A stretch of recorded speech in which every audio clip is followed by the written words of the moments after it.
Well, I've been concerned enough about the coronavirus that I haven't left my home in almost 6 weeks. I've even taken some pretty extreme precautions to protect my family and myself. It wasn't irrational fear about getting sick, but it was respect for the guidelines so that we can get this over with. But there is something that scares me worse than a virus, and in fact, it scares me more than death itself. I've made arrangements both for my physical death and my eternal life once that should happen, and it will.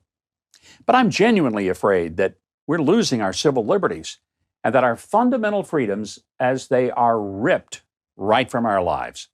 Shockingly, many Americans are actually cheering about it. To quote Jesus, "Father, forgive them. They know not what they do." In Kentucky, it took a smart and rule of law federal judge on Saturday afternoon before Easter Sunday to declare that the government couldn't forbid a Louisville church from offering a drive-in service to its members.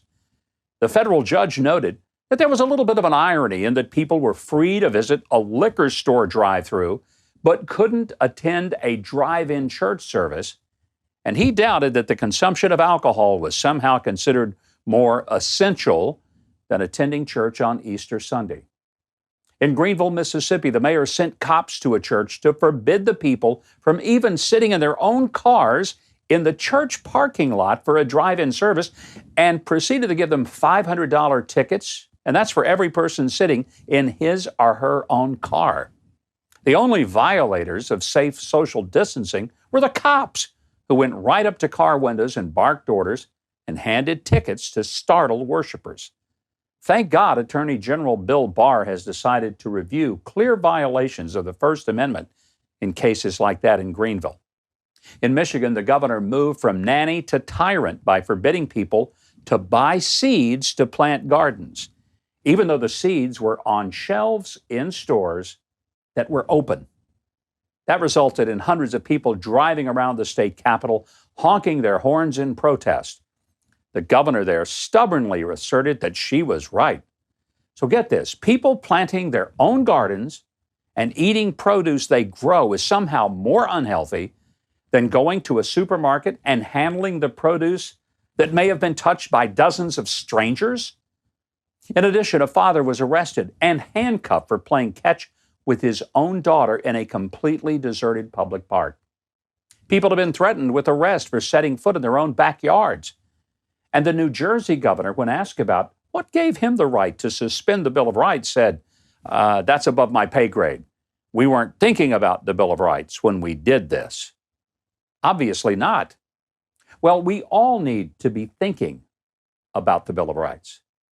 Now, I don't want any of us to get sick or die from a virus that probably came not from bat soup, but from a Chinese biolab.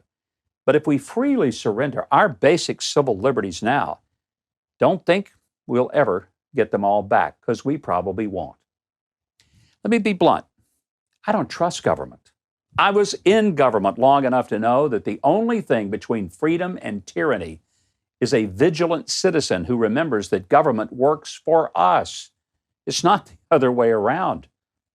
I fully understand the biblical mandate to obey civil authorities, but I also understand that when civil authorities demand of me to do something that is immoral or against the law or Constitution, I have not merely a right, but a responsibility to resist and to willingly suffer the consequences.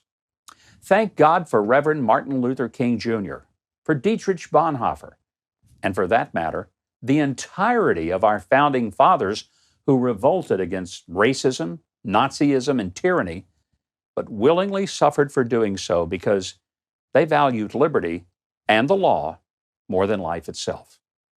Hey, it's fine to be afraid of the virus, and it's wise to take precautions, but be afraid of a government that can take your life, your liberty, and these days, even your freedom to worship your Lord. Now, if you're seeing this, I know you've enjoyed that video. How could you not, after all? So, you know what you should do? Leave a like, click on the subscribe button below, and hit the notification bell next to it so you'll always know when I have another video up for you to enjoy.